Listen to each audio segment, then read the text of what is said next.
So now we're actually walking outside with our dog on a leash. The first thing we want to cover is how do I hold my leash? So the key is that you can either hold it in one hand or two, but I really want to make sure that my arms are at a natural position. Try and avoid doing this or this, anything that's not how you would normally walk. I also want to make sure that I'm, again, not wrapping the leash around my hand. A lot of people who have been pulled will wrap, but if my dog tries to pull me, it tightens up, right? And I can break my hand. We even met a guy who had had his thumb pinched off because of wrapping his leash. So make sure that you keep it loose in your hands. If I want to hold it in two hands, I'm going to hold it across my body with some slack between my dog and I, and something like this. You want to hold it in one hand and you have a longer leash, make sure you fold it.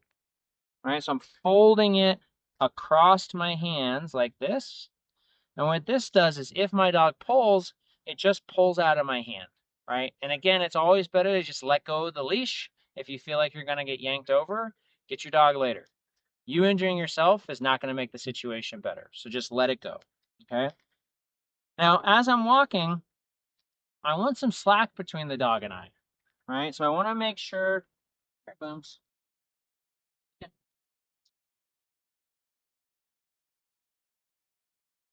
I want to make sure that between my dog and I've got this slack.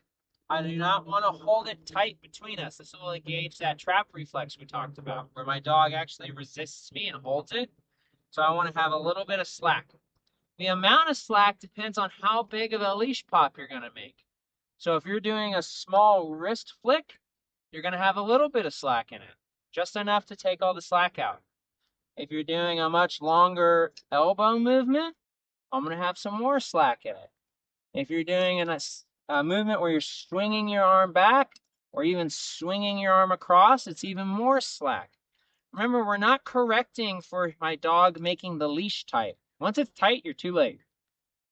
I'm correcting for my dog moving out of position. So the amount of slack really doesn't matter about how far I want my dog to go. That never changes if we're working on walking next to me. It really has to do more with how big of a motion my correction is. All right, from another angle, just so you can see it again, the amount of slack being based off of my correction. If I'm doing a little wrist movement, all right, that takes up 2 inches of movement, there's 2 inches of slack. If I'm doing a larger elbow movement, it's a little more slack. If I'm doing a big arm swing, it's even more slack. All right, so again, the length of the leash is based off of your correction, not position of the dog or how long I want him to be able to move.